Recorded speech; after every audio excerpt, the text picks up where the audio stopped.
Welcome to the Right Take Podcast, news, ideas, and conversations at the intersection of politics and culture, a project of the David Horowitz Freedom Center. I will be your host, Mark Tapson. Greetings and welcome back to the Right Take. I'm Mark Tapson, your host, and I have a couple of topics today to talk about that might not seem related at first, but I'll be bringing on my guest in just a bit, who has written books about both, and he will make the connection clear, I hope.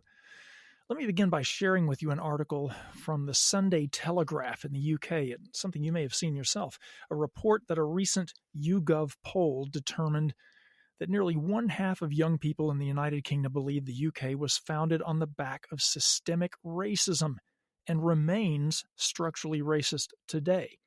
That's 42% of 18 to 24-year-olds who believe that the founding of their country, the United Kingdom, which contains England, Scotland, Wales, and Northern Ireland, is rooted in a white supremacy that continues to plague the country. And by the way, that article ties into another news item over the weekend that the virtue-signaling former royals, narcissist Meghan Markle and her milquetoast husband Harry, they are to receive an award from the Robert F. Kennedy Human Rights Organization for fighting structural racism within England's royal family. This is beyond ridiculous. Of all the serious activists in the world who are working in the trenches in defense of human rights, sometimes at risk to their own lives, and this organization gives its award to Meghan Markle for her absolutely baseless claim that the royal family she married into, which transformed her overnight from a nobody to a life of wealth and fame, were racist toward her. Unbelievable. She and her ingrate of a husband who participates in this ugly slander against his own family, they are utterly without shame. Anyway, the reason I bring them up is because their accusation of systemic racism in the royal family echoes this false belief of the 42% of young people in the poll I mentioned. Now, I'm not going to get into an historical explanation right now why the whole notion of the UK being founded in systemic racism is demonstrably, laughably false, because the point I want to focus on is that this poisonous indoctrination has infected the UK's entire education system, just as it has here in the United States. And the perpetrator is critical race theory, or CRT. I'm sure you've heard of it. Very briefly put, it's the ideological lie that only people who hold power can be racist and only whites hold power. It's the ideological lie that something called whiteness is inherently racist and that the entire history of Western society is one of colonialist oppression against non-whites and continues to be by virtue of a racism that is quote-unquote baked into the system. The poll that I mentioned a moment ago indicates that CRT is being widely taught in British schools and that 42% of 18 to 24-year-olds believe that schools should teach students that Britain was founded on racism. That is in contrast to only 25% of the students who said it should not be taught in Britain's educational system. The same poll, by the way, revealed that 38% of young people reportedly believe that a statue of Winston Churchill should be removed from outside Parliament because he is deemed to have held racist views. And about the same amount of young people disagreed with moving the statue, but that's a much smaller fraction than the 68% of the total UK population who believe the statue should be kept. So what that shows is that it's the influence of schools on young people that is to blame. In fact, the poll revealed that 59% of individuals leaving school describe themselves as having been taught or told about white privilege, systemic racism, or unconscious bias by at least one adult in their learning institution. Now, I feel pretty sure that those percentages are higher there than a similar poll would show here in the United States, but the same subversive anti-Western indoctrination is happening here. Critical race theory is spreading like a cancer through schools from pre-K all the way through grad school, and no small part of that indoctrination is due to the metastasizing spread of the New York Times' 1619 Project, a fiction claiming to be a work of historical scholarship whose intent is to serve as a new origin story of America, a revised cultural narrative claiming that America's founding is rooted not in liberty and justice for all, but in slavery and racism. You may recall in a previous episode, I interviewed scholar Mary Graybar regarding her important work debunking the 1619 Project. Well, today my guest will be another scholar whose own earlier book also demolishes the 1619 Project as a work of historiography. The other topic on my mind, which as you'll see later is related, is the ugly polarized reality of the not-so-cold civil war we are engaged in this country between left and right. I think we can all agree that while politics has always been pretty raucous and rowdy, whatever civility, mutual respect, and rational debate there was in our political discourse have all been replaced by a hair-trigger performative outrage, by the scorched earth warfare of cancel culture, and even by violence. How did we come to this point? And is this state of rage destined to be a permanent feature of our political landscape? Well, the perfect person to ask those questions of, and more, is my guest coming up next on The Right Take. Stay tuned.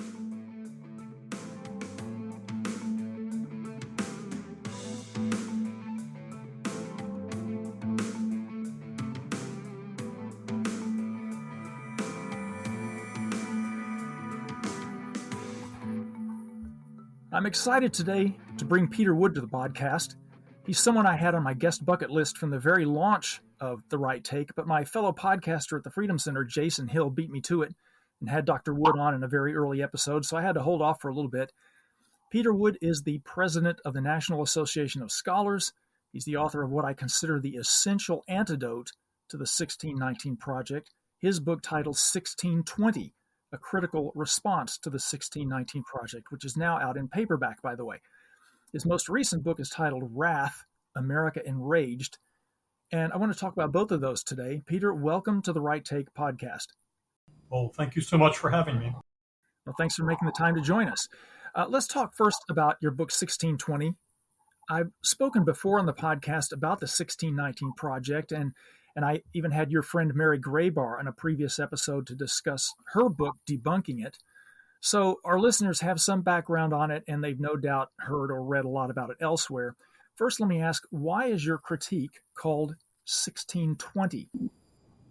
1620 was the year in which the Mayflower arrived off the coast of Massachusetts, and in November of 1620, the Pilgrims and the non-religious component on board, the people that the Pilgrims called the strangers, almost came to blows. They thought that they were going to go their separate ways, and the contention risked the survival of both parties. So they came to an agreement, which we know as the Mayflower Compact.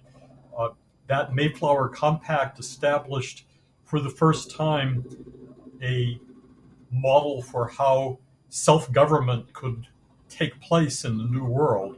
It was really quite an extraordinary departure from almost all of European history to that point. This was a small community that was without a king, without even authorization from the crown to be where it was, and they decided that they would govern themselves. They decided they would do that by open elections, and they would practice religious tolerance. The Pilgrims aren't these days thought of as people who were especially tolerant of non-believers, but in fact they were, and they created a little community that abided under those rules for half a century. It's an extraordinary success, and it represents the true beginning of self-government among the British colonies, anyway, in the New World. Why I chose that date was that its proximity to 1619 is self-evident. The claim of the 1619 Project is that America was really founded in August of 1619 with the arrival of a pirate ship that brought 20-some slaves to Virginia. My book, of course, disputes that claim, but I thought the best way to dispute it was to put that notion in proximity to another event of greater importance. So rather than acknowledge and even celebrate that actual origin story of America and its very unique beginnings, they want to, the creators of the 1619 Project, especially its primary writer and I think the lead on the project, Nicole Hannah-Jones, they want to reframe American history, which establishes America's origins not in a sense of freedom, liberty and justice for all, but in being rooted in slavery and racism. Is that right? Yes, I would say that the basic story they're telling is one of racial oppression, and reframing is one of the verbs they use for this story, but they're also claiming that the notions of freedom and equality were simply masks to hide the oppression. They were unwilling to put forward that their real goal was to create this racial hierarchy, and instead they put in all this flowery language that we see on through the Declaration of Independence and the Gettysburg Address and so on, just to hide the ugly truth. So I should say that while I am out on the road quite frequently speaking about various things, when I mention my book 1620, A Critical Response to the 1619 Project, a frequent response is, what's the 1619 Project? So while this thing looms very large, perhaps for you and me and the listeners to this podcast, I would say that my way of gauging public knowledge of this suggests that it hasn't really penetrated to the vast majority of Americans what happened when the New York Times in August of 2020 published its 100-page diatribe, and later on its 600-page book on the same subject. Uh, what has not registered with the public is that the Times promise that this would be rolled out as a curriculum in the nation's schools has been kept. Some version of the 1619 Project is taught in virtually every public school and most private schools in the United States today. This has taken hold with astonishing rapidity and with a complete contempt for uh, what I'll carefully call the traditional narrative of American history, but I mean something that's a lot more than just tradition. It's something that is founded in the careful study of American history by generations of historians paying very close attention to minute detail. All of that has now been swept aside in favor of this breathtaking and quite exciting new account of our history that depicts us as a land of white supremacy and nothing but. Yeah, and I think that's the real danger of the work like the 1619 Project being disseminated so widely in literally thousands of American schools, is that while the general public, as you mentioned a moment ago, is or maybe largely unaware of what it is or what its implications are, but students all over the country uh, are being introduced to this curriculum, or this, dare I say, indoctrination it's literally designed to subvert our, as you put it, our traditional understanding of ourselves as Americans. What is the well, this may be rather self-evident, but what is the long-term danger of replacing that traditional understanding with this more corrosive, divisive narrative? Well, no nation can stand that hates itself. To the extent that the 1619 Project succeeds in propagating its message, we are teaching racial division. We're also teaching self loathing. We cannot respect a country that was founded on deceit and on the effort to oppress people. And that loss of respect that is being inculcated into uh, generations of students now is a kind of slow poison that we are swallowing. Um, Worse, that the general public doesn't yet recognize what's happening. But if you talk to any student under age 18, uh, they've either paid no attention at all to what's going on around them, which no doubt is true in some cases, but if they have been paying attention, they now know that the real history of America lies in racial oppression. There's a lot of things wrong with that story, but we can go into them if you wish. And I think it's about to get worse, actually, because this is not being disseminated just in schools, but um, soon it will be coming in the entertainment arena because Nicole Hannah-Jones and the New York Times have made lucrative deals with Hollywood, including with no less a luminary than Oprah Winfrey herself, to create both fictional and non-fictional spin-offs of the 1619 Project. And once that happens, I'm afraid that our cultural ignorance about our history and our cultural self-loathing will be cemented in place because would you agree that younger generations now get their history largely from movies and TV and not from books and history class? Movies, TV, and social media. There's a lot of back and forth among people reinforcing each other's misunderstandings. And so, yes, I think that we are, to use your word, are cementing this story into place. It's very easy to propagate a myth, really, given the sophistication of our mass media. Um, what's being told here is a false story. We've seen this happen with other false stories. That is, uh, if you feed people a entertaining version of the American founding with rap lyrics via the Hamilton show, for example, it's extremely engaging. Is it true? Well, who cares? It's so engaging. We'd prefer it to the actual truth. So that kind of thing is now a susceptibility of the American people. It's gotten there without our realizing it. Not that Americans have ever been, deeply scrupulous in paying attention to actual history. It was Henry Ford who said history is bunk, but we've also had the mythologization, I can't quite say that word this morning, uh, of other bits of history. Parson Weems wrote the first biography of George Washington, which was full of whoppers, the cherry tree, the throwing the dollar across the Potomac, that sort of thing, was accepted by a lot of people. If it wasn't true, at least it was entertaining and it made Washington into a larger than life figure.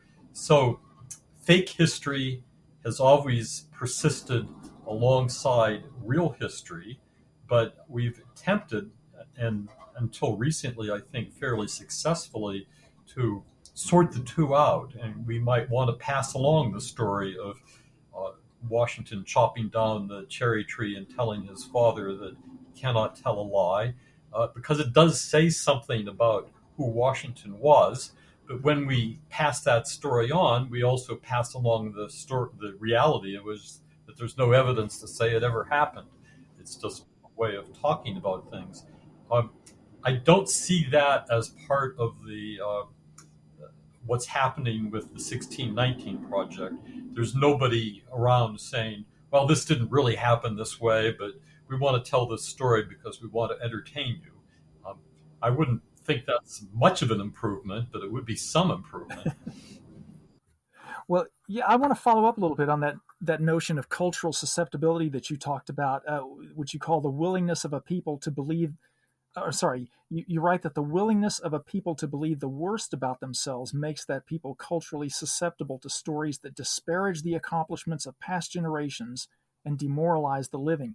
It seems like we've gone as a culture from a willingness to believe the best about ourselves, that sort of cultural susceptibility, to one in which we're willing to believe the worst of ourselves. Would you say that's true?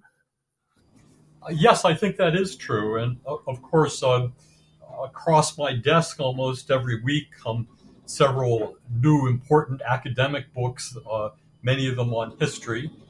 I just finished my way through a very dense tome titled The Indigenous Continent, which is about the Native Americans over the past 500 years. It's a work of deep scholarship, but it's also engaged in this sort of counter narrative telling. That is, according to the author of that book, a scholar at Oxford, I believe, American colonialism was confined mostly to the coasts. And for most of American history, the real story of what was going on had to do with the maneuvering of various tribes to maintain or expand their territories. So you can tell a whole history of America now, which doesn't quite erase the existence of European colonists, but treats that as an incidental minor thing, at least until the mid 19th century when the colonial power gets its wind.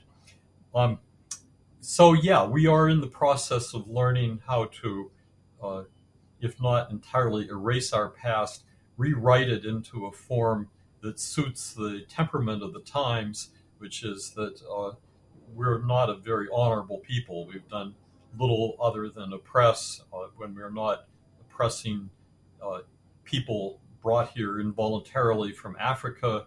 We are oppressing the native inhabitants of the continent and anyone else on which we can get our hands. So oppression with a large O is pretty much the whole history of who we are. When you're tired of dealing with Africans and Native Americans, then you can turn your attention to the oppression of women, of immigrants from various parts of the world. Every story to be told has to be centered on that key notion that we never respected the rights, the lives, the property, the liberty of other people. And it seems that the problem for critics like yourself, people who try to, scholars who try to provide a corrective to this narrative, the problem you're faced with, in fact, I'm going to read again from your work here. You write that the critic finds he is dealing with a work more akin to a religious revelation than to anything that respects the usual methods of historical investigation.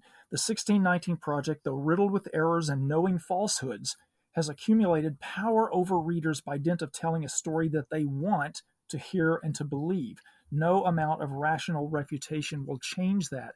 How do you, when you're faced with that kind of willingness to reject the evidence presented by objective scholars, how can we push back against that kind of narrative that has a hold on people who consider critiques like yours to be just simply evidence of that narrative's validity?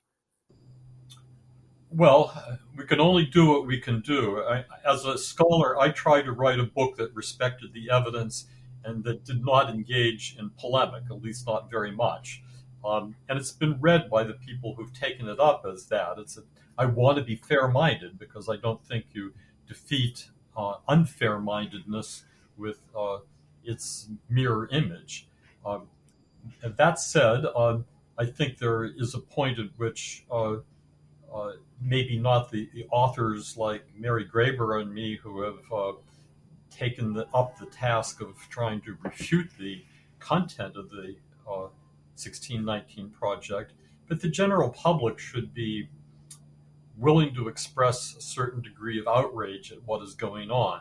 Um, and I think we begin to see that in the rebellion among parents around the country in school board elections and school board meetings where they have spoken up, not always about the 1619 Project, but the critical race theory, the transgenderism, the whole suite of things which educators think should be imposed on students without even the parents' knowledge, let alone permission, has now become a point of serious contention in our political process.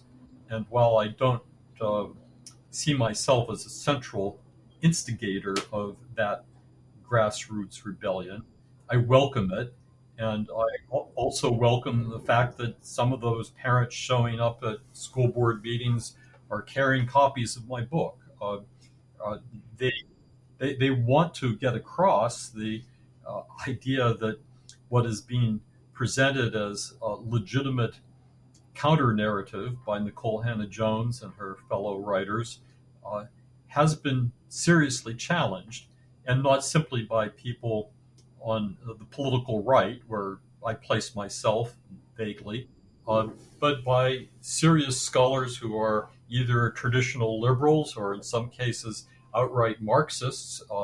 The World Socialist website played a really important role in publishing interviews with serious historians in the early days of the response to the 1619 Project.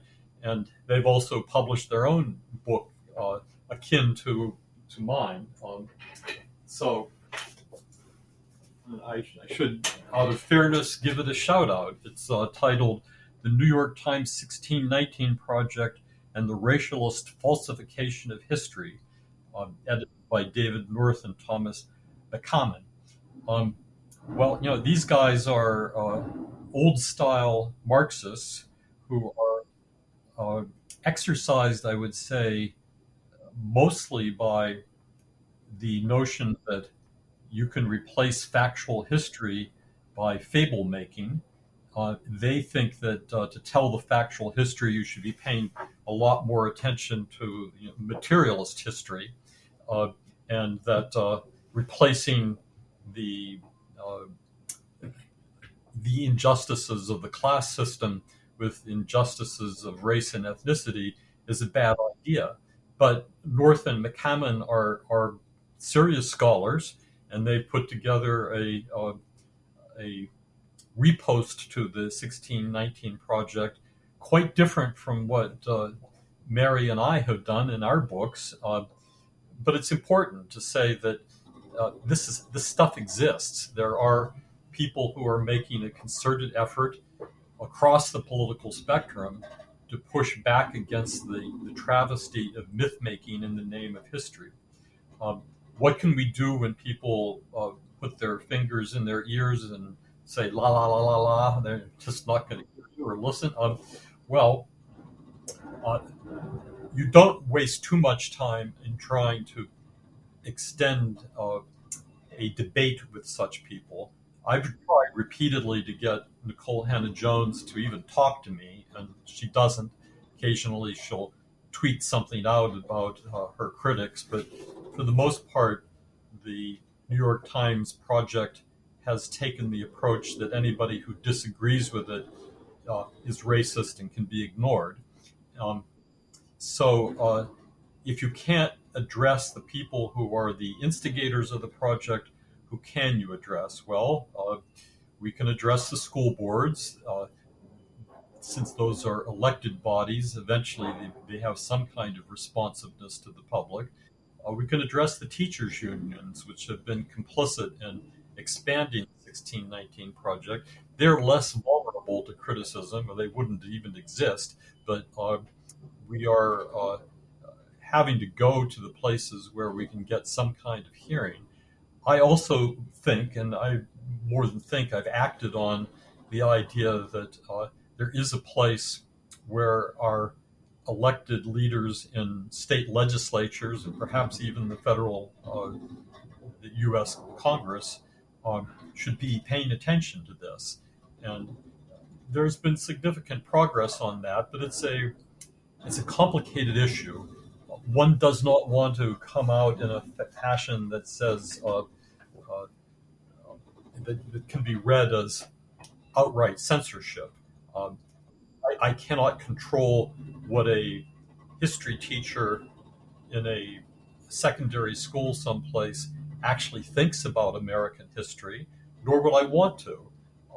But I think there is something to be said about setting the standards for what such a teacher should be able to present as the factual history of the country.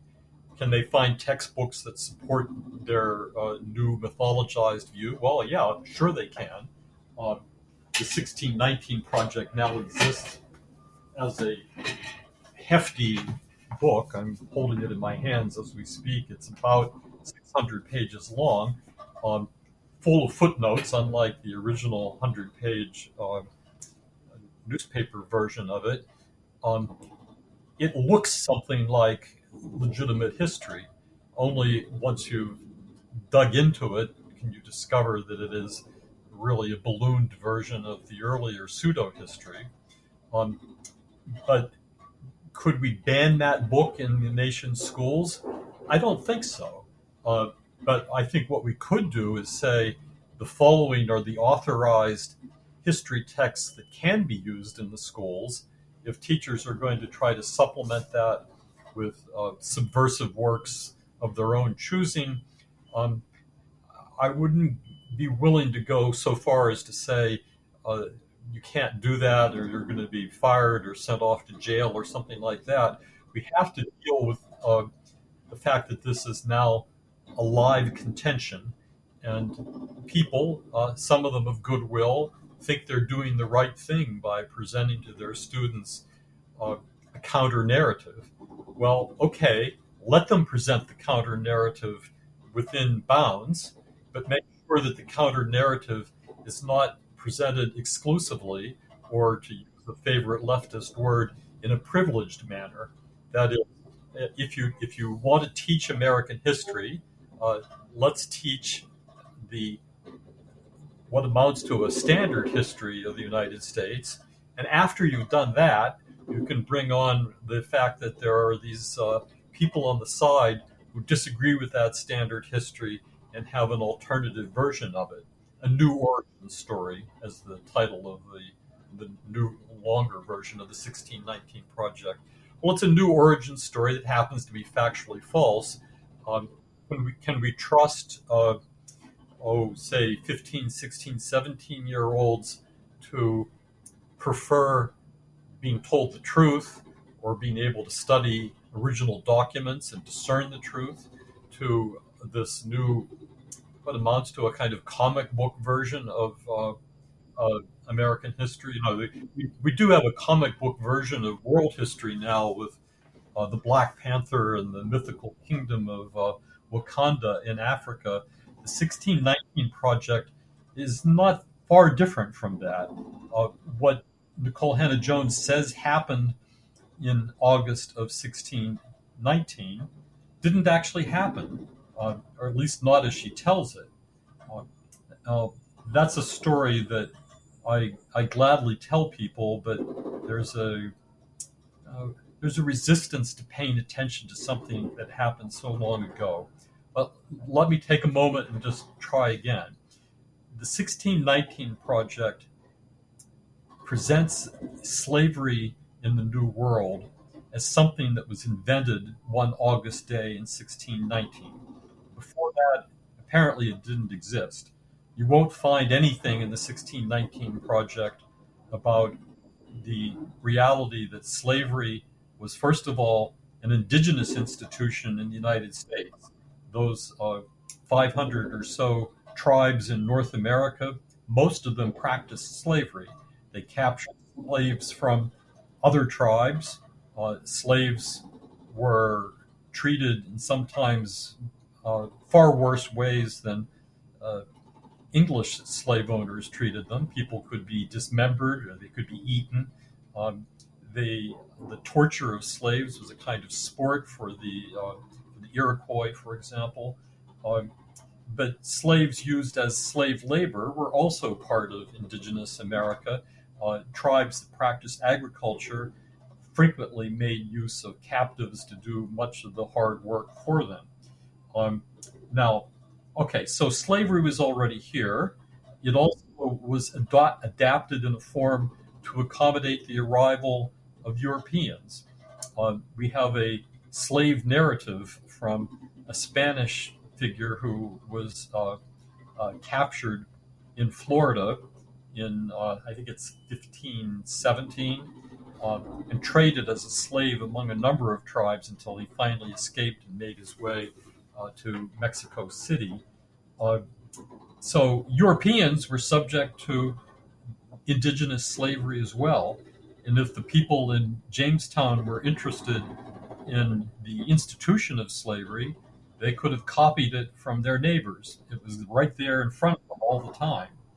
Uh, the Spanish and the Portuguese had spent more than a century importing African slaves to the New World.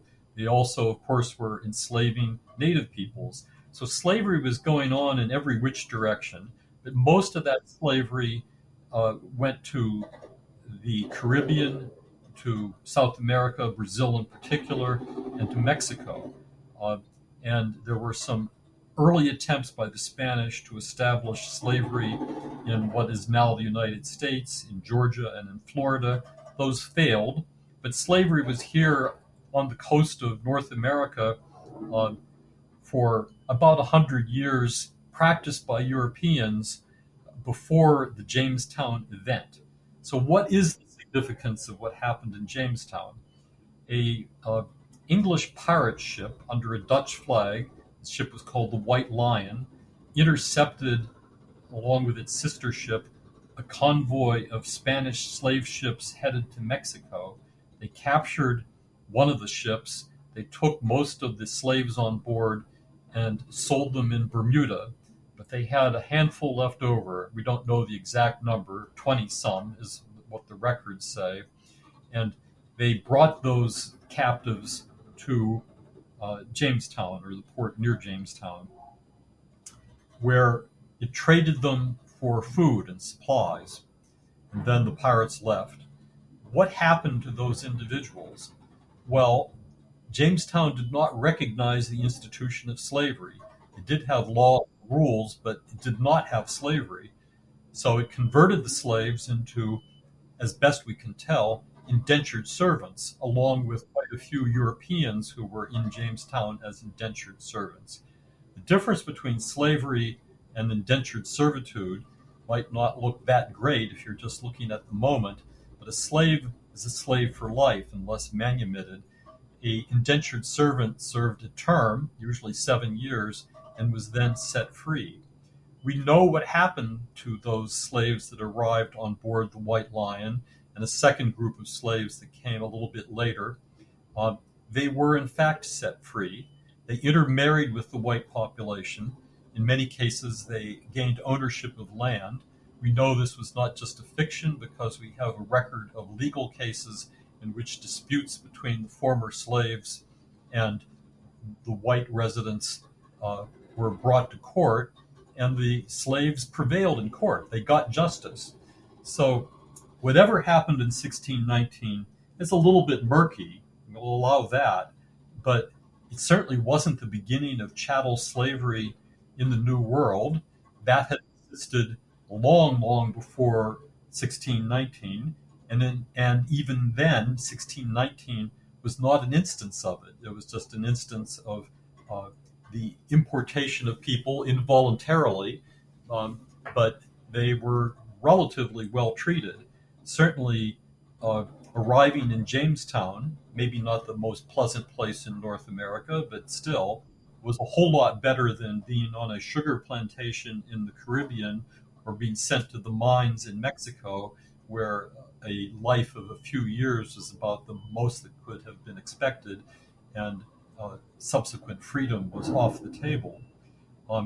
So that new origin story told by Nicole Hannah-Jones and friends starts out with a whopping falsehood. Slavery didn't begin here. It didn't begin even in the later form in 1619. That lay about 50 years into the future. We're being told a false history, and we're being told that false history in a manner which I think most historians would have to call perversely sentimental.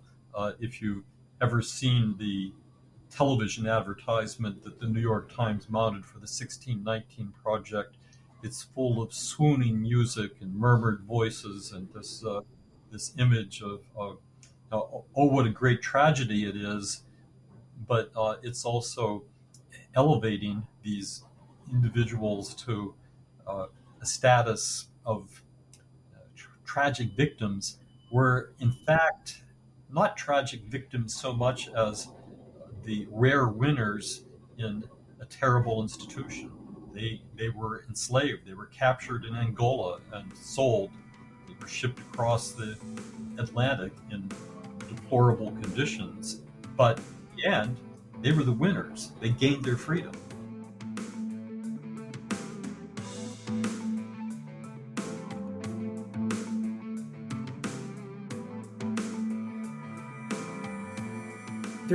There's so much more to talk about. about the 1619 Project and about your book, especially 1620. But I want to make sure that we get to your new book, or your more recent book, Wrath, America Enraged, which is a great title, by the way.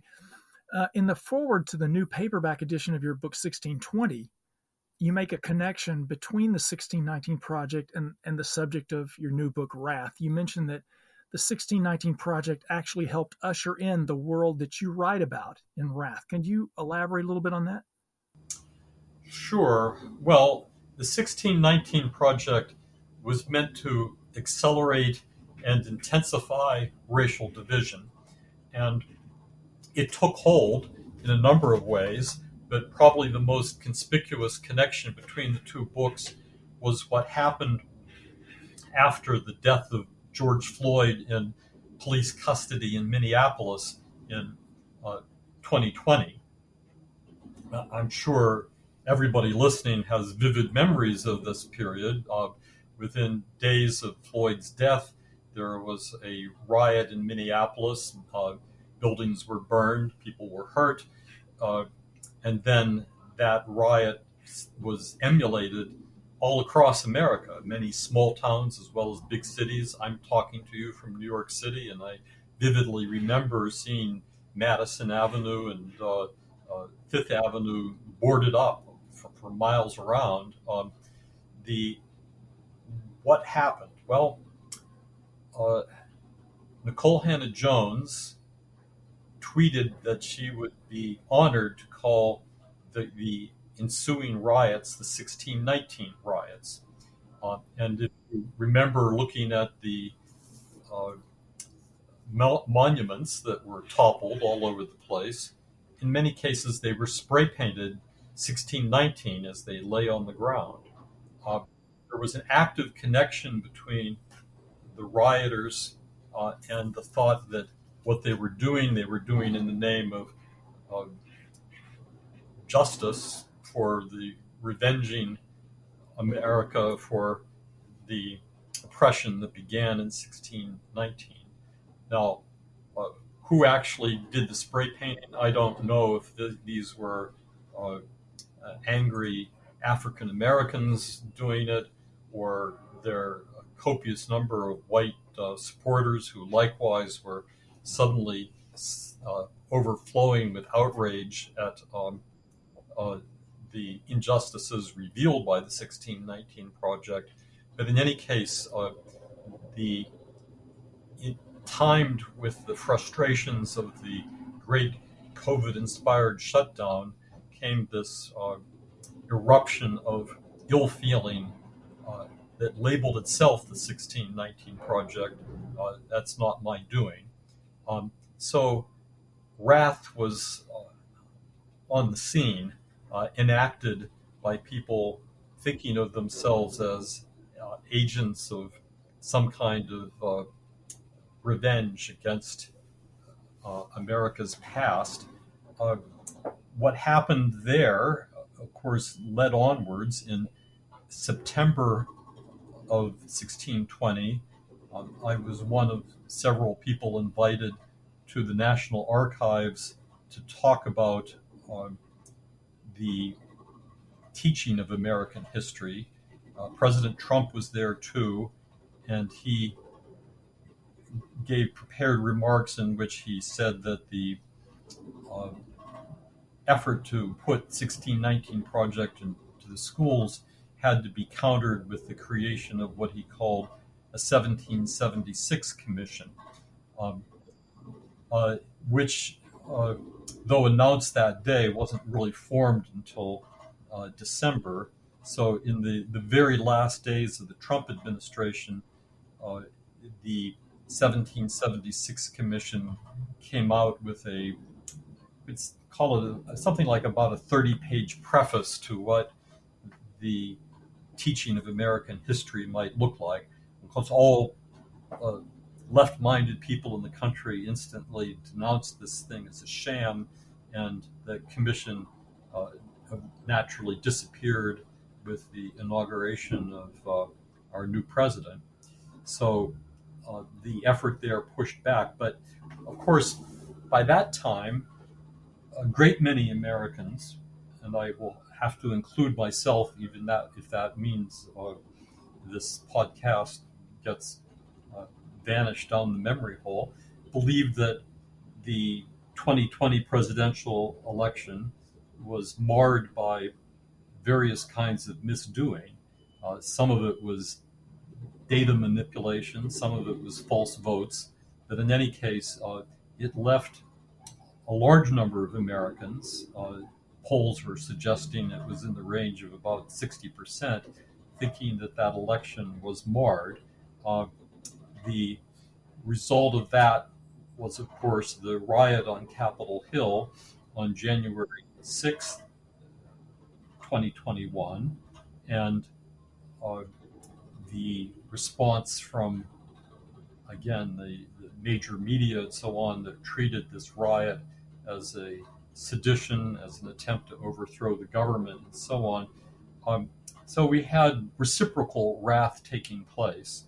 Uh, an American left thinking that it had rightly won an election and rightly belonged in power and was incensed that anyone could doubt that.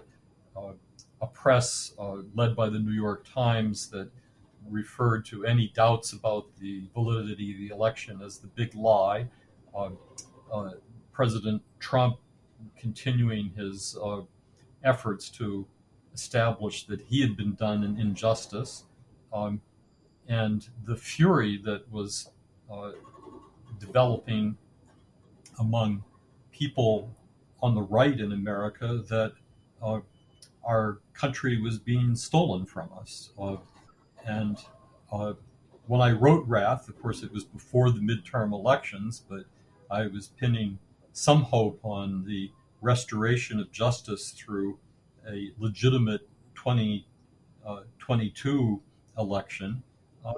And, I, I'm not quite sure what to say at this point.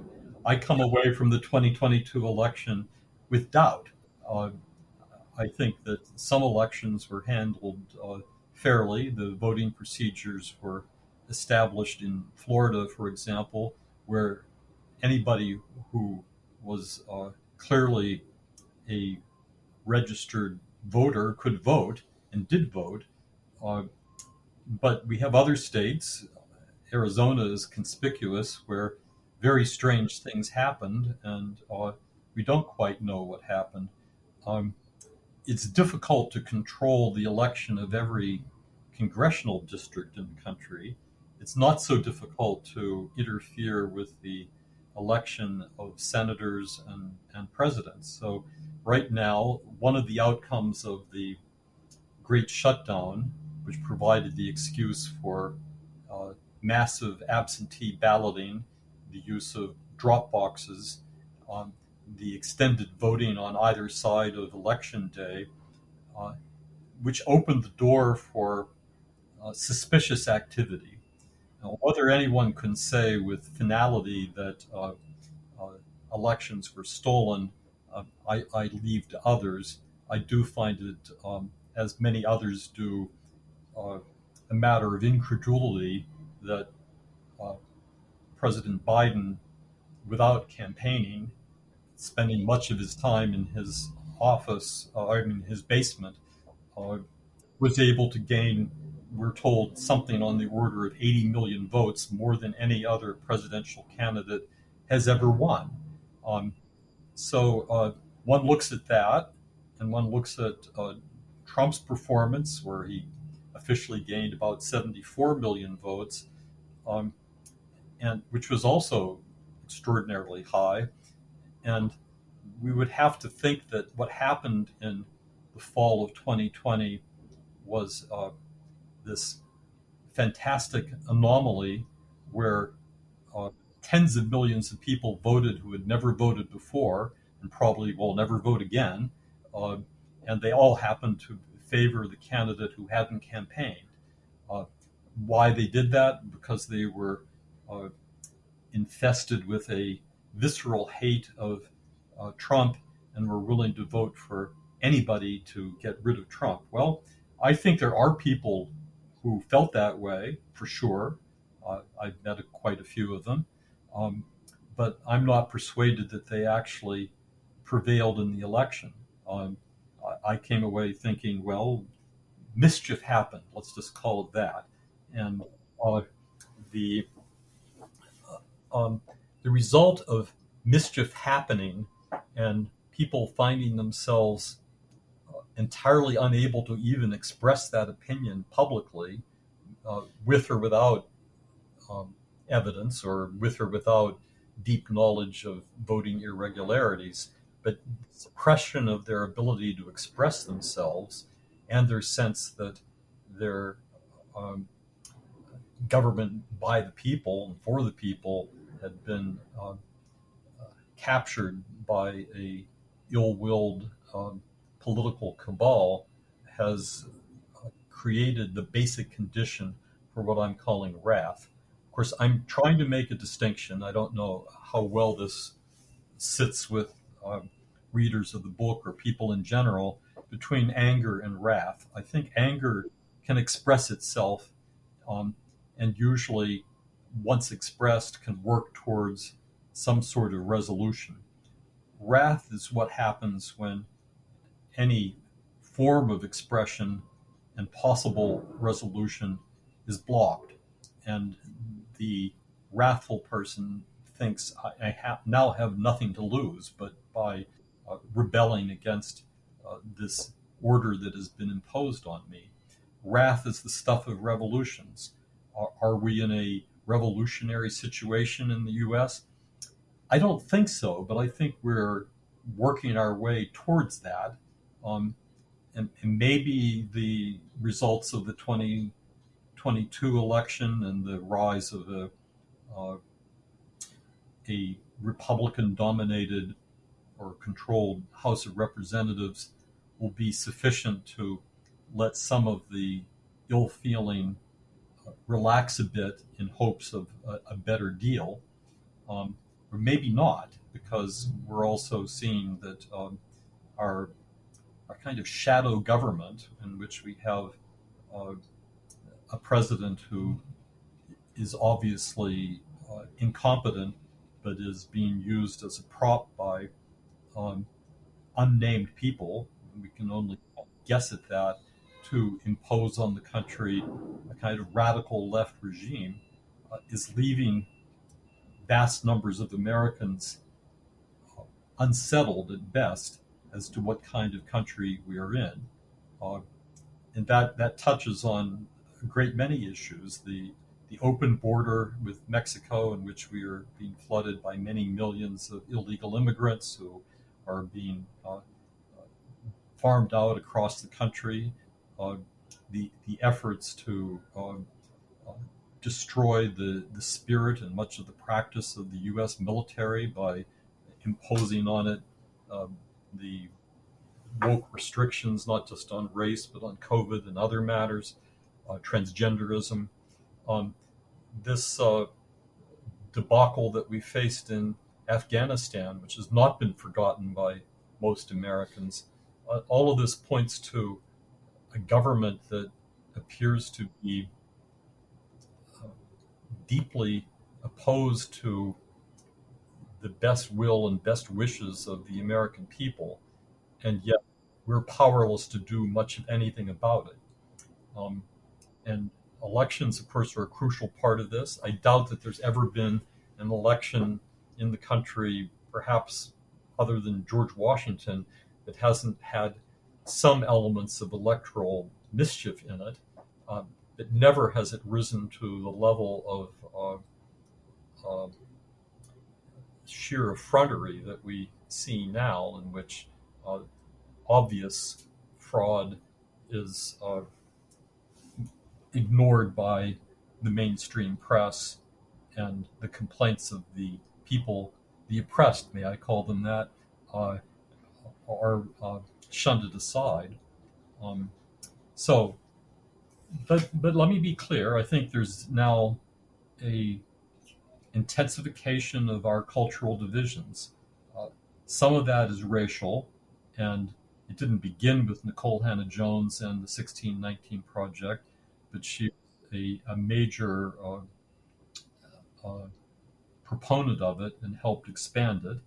Um, some of it arose from the ill will that President Trump inspired with the the people that we call the deep state, or just Americans who see themselves as progressive in spirit, and who loathed him both for his ill manners and for his policies. Uh, so a kind of wrath was emerging there when Trump was inaugurated in 2016.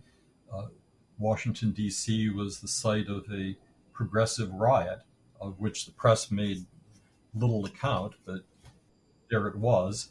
Um, the In the run up to the 2020 election, uh, we were repeatedly warned by national political figures on the left that should Trump prevail again, the riots that had occurred earlier that year were going to come back with even greater intensity. So we had not only riots, but the threat of more riots, the firebombing of police cars. We had the national movement to delegitimize policing, as in defund the police, or in other words, neutralize them, which in major cities like mine, New York City, had a dire effect. That is, the breakdown of law and order continues to this day.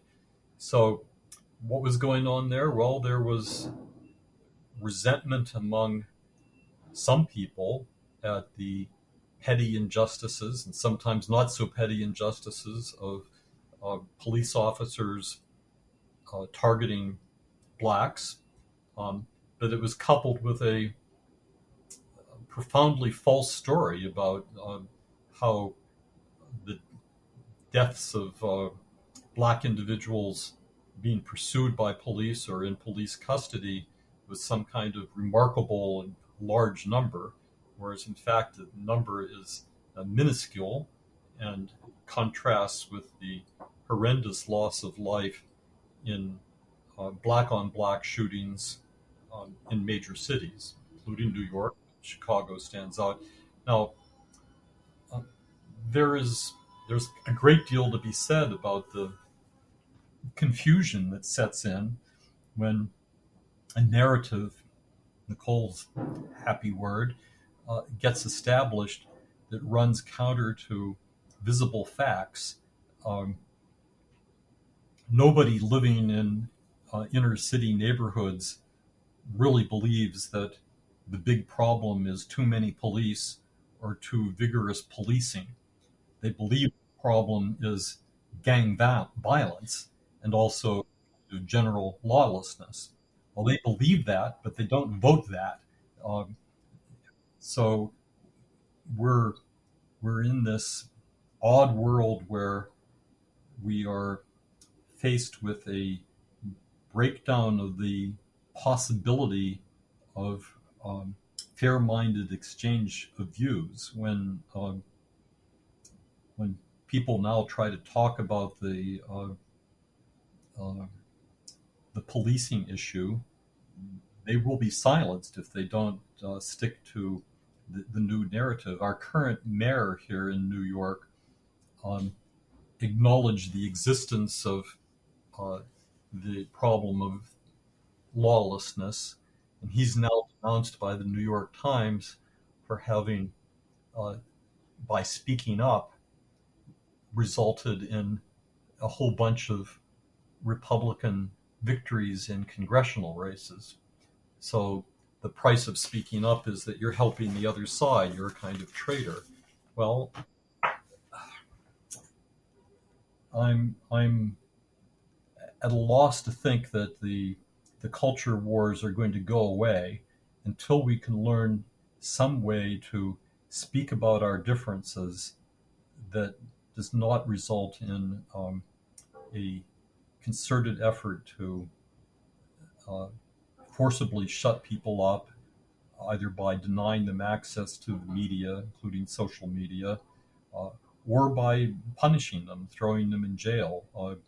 or treating their actions as potentially criminal when the Attorney General of the United States thinks that parents speaking up at school board meetings are engaged in criminal activity. Uh, the problem just intensifies. So I wrote this book, Wrath, that says all this stuff is happening. It's going to have consequences. I would prefer that we do not descend into a new civil war. There are people who say that we are, and some even who say that we should. Uh, but I think that the better way forward for us is to discover once again how we can argue things out, maybe intensely, but at least argue them rather than be uh, muzzled. And we'll stop there.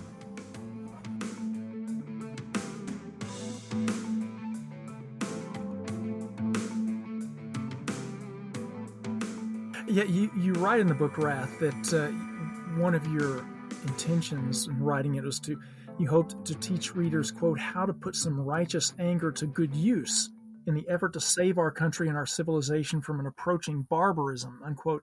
And that sounds like something I often say, which is that what we're facing today, what we're engaged in, is a struggle for the soul and the future of our civilization. Does that just sound too melodramatic, or would you agree with that? Well, both. I talk about civilization a lot with my members and supporters, and I do think that ultimately that's what we're talking about here, a civilization that uh, brings into its populace the, the habits and the desire for self-restraint, and the understanding that the good things in our lives depend on finding these paths to not dispensing with anger, but making sure that it does not become our master. And um, so, yes, why is civilization at stake? Well, that word civilization can be a little bit blurry, but I'm an anthropologist by training, spent years teaching it. Anthropologists either don't talk about civilization or they use it promiscuously to apply to uh, any society that has some degree of order to it. I think we can do better than my profession does. Civilization refers to a complex of ideals and values and actual knowledge, procedures, law that is transmitted generation to generation. Um, Now, it's true that maybe all societies do some of that, but we are a literate society, have been for several thousand years. Um, so, what we know about our past is inscribed uh, in Egyptian monuments and clay tablets from the Middle East, but most of all, it's inscribed in the words that have come down through us through the Hebrew Bible, through the Christian New Testament, through the writings of Herodotus, the other great Greeks, Aristotle, the great Romans. This is a tradition that is thickly interwoven and that represents the best thoughts, the most strenuous efforts to discern the truth, the ideals that have animated people now for thousands of years. Now, that tradition, as uh, I guess Ronald Reagan was reminding us, uh, there's nothing automatic about it. It can be destroyed, and it really takes no more than a single generation to destroy it because its life is being transmitted generation to generation. Um, Transmitting it generation to generation is never easy. Teachers have a hard calling. Children are, for the most part, natural barbarians. They have impulses, they have desires.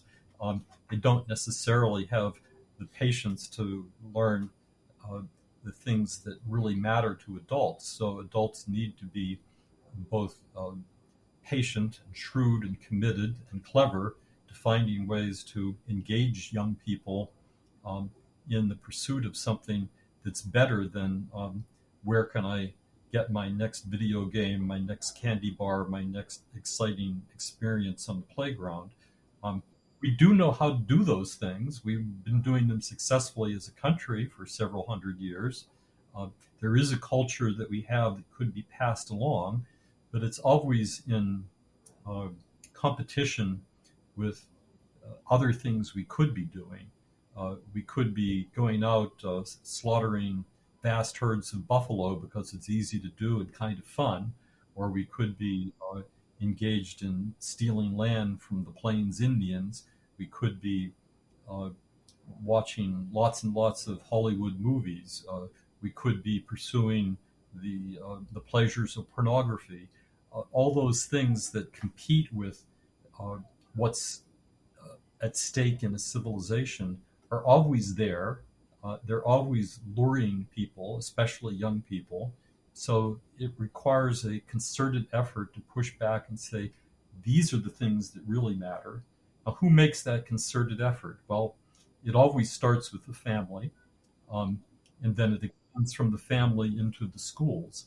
Uh, why are we in this situation? Well, to dig deeper into it, I would say we're faced with a serious assault on the family. Um, um, and oddly, it now involves breaking up the alliance between the family and the schools and putting them at odds with each other. The school teachers now think they have a better hand to play, and if a young child shows any interest at all in the same sex, he or she will be encouraged to think about becoming transgender or exploring homosexuality, things that most parents, at least in the past, would have said no to, are now being said yes to in our schools. But then there's the problem with the parents themselves, and that we now face a society in which an extraordinary number of children grow up with a single parent, in some cases, or no parent. Um, the traditions by which uh, parents learned how to be good parents have been themselves compromised by a willful desire to present children with a maximum amount of liberty and self discovery. Well, children do need some liberty and self discovery, but most of all, they need good parenting, which puts limits on the child's self exploration. Uh, don't go walking on the railroad tracks. It's probably better than enjoy the liberty of discovering what a locomotive barreling down at you at 80 miles an hour looks like. There's just there's just too much to talk about in your books to squeeze into one podcast episode. I'd love to have you back again, Peter. It's just um, it's just so much more I want to ask and talk about.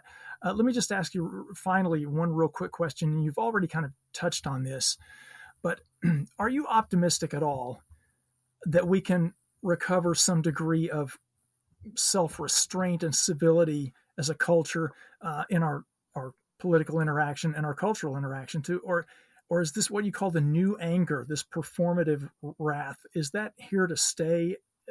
Are you optimistic that we can defuse all that and pull back a little bit? Well, my answer to that kind of depends on what day you're asking me and what latest outrage is on my mind. But in my more temperate moments, I say something like this, that the civilization has persisted in various forms for, let's say, 3,000 years.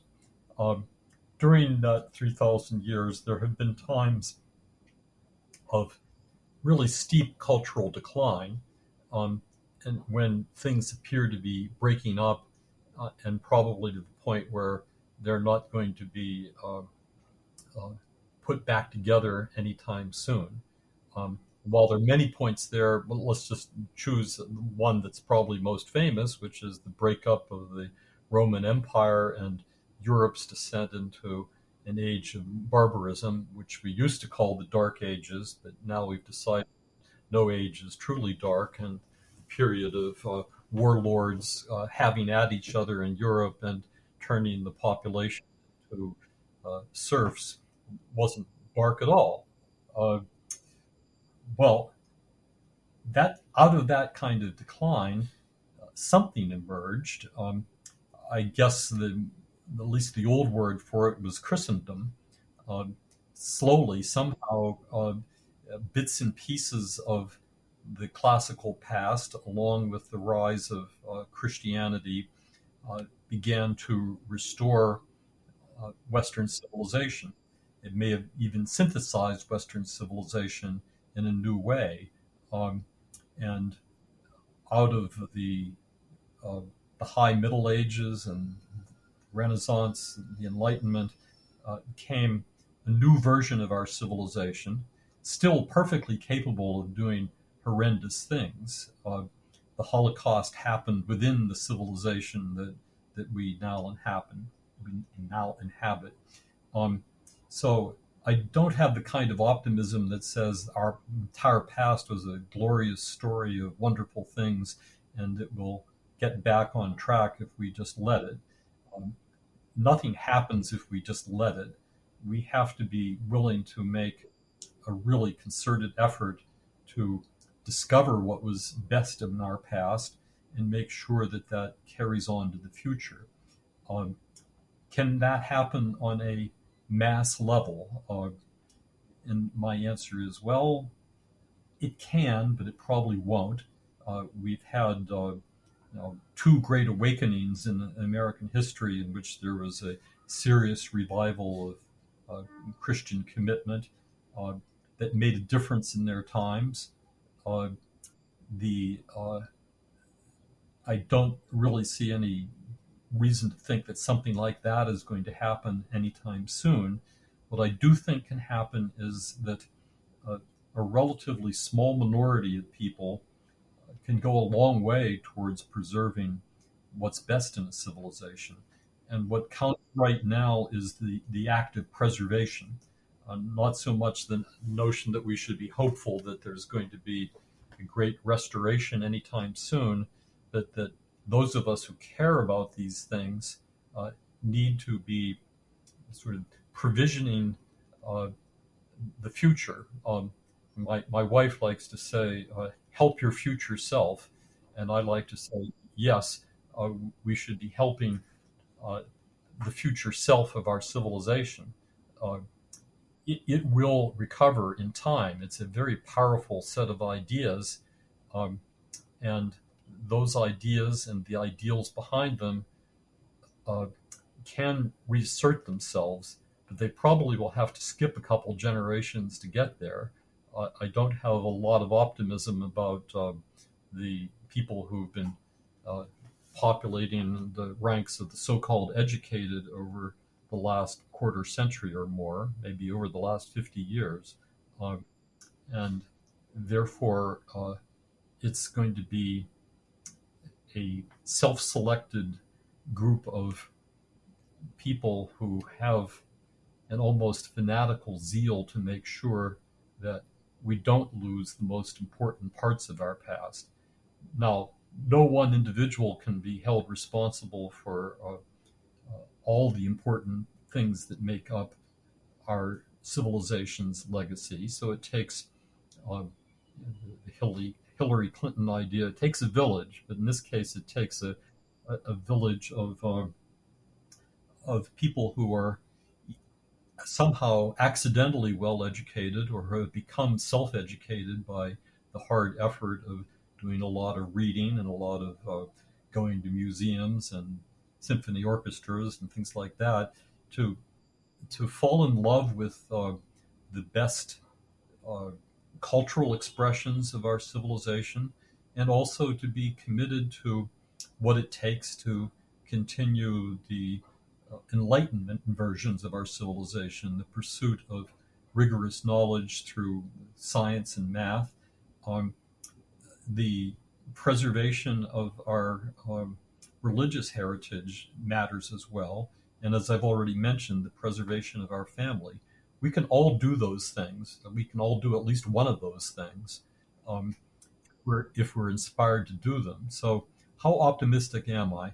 I'm optimistic that there are uh, tens of thousands, perhaps millions of Americans who do care and who have some idea that they can make a contribution to preserving what's best in our civilization for a future time when it can reestablish itself not just as a minority pursuit, but as something that will capture the hearts, the imaginations, souls of people who want to carry on for their progeny a better world than the one they found.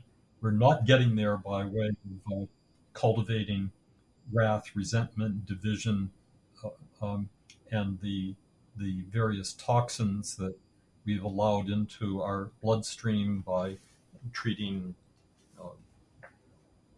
uh, men as full of toxic masculinity, of treating boys and girls as of indeterminate sex uh, until they decide to be one thing or the other. We're not getting there by licensing people to pursue their whims with drugs or other um, intoxicants, whether they be physical or social.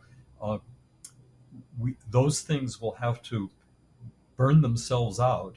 Now, if we're lucky, that burning out and the building up of a new and better civilization will occur without our having a massive world war or facing uh, the danger of further Chinese architected mass epidemics or nuclear war or other forms of mass destruction.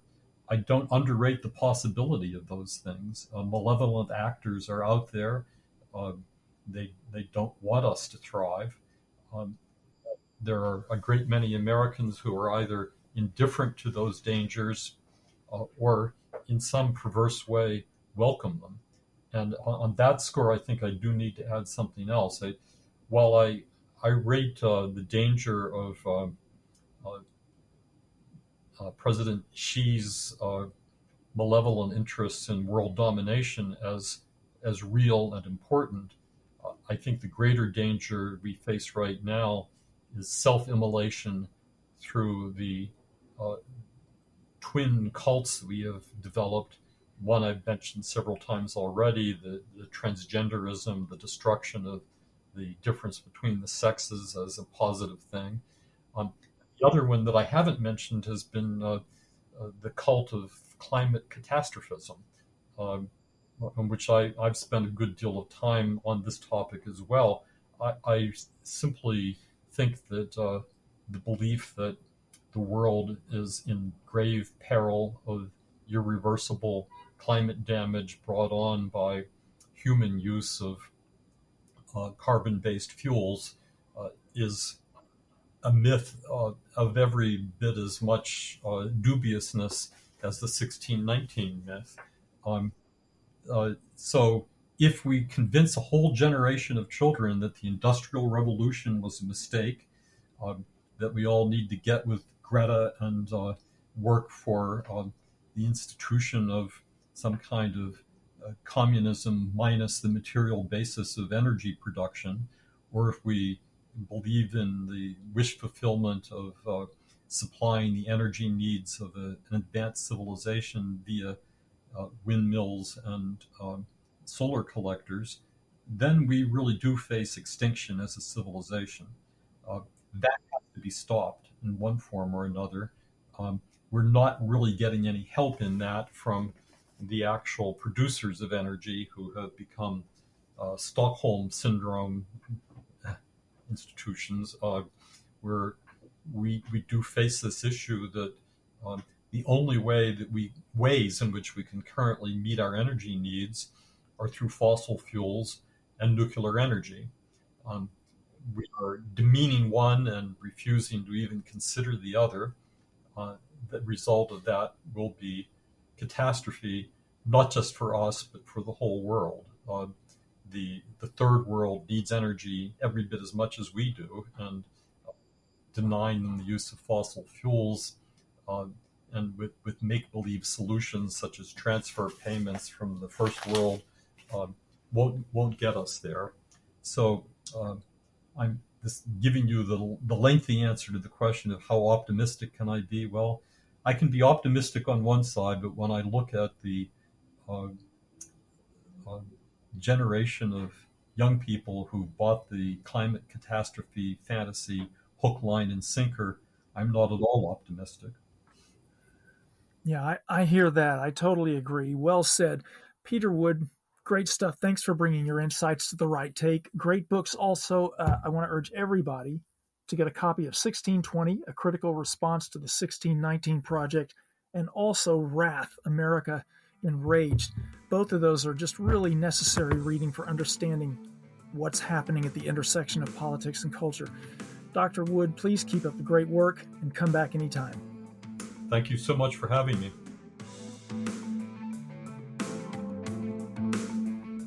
The Right Take with Mark Tapson is a project of the David Horowitz Freedom Center and Front Page Magazine. Unauthorized reproduction of this podcast without express written consent is prohibited.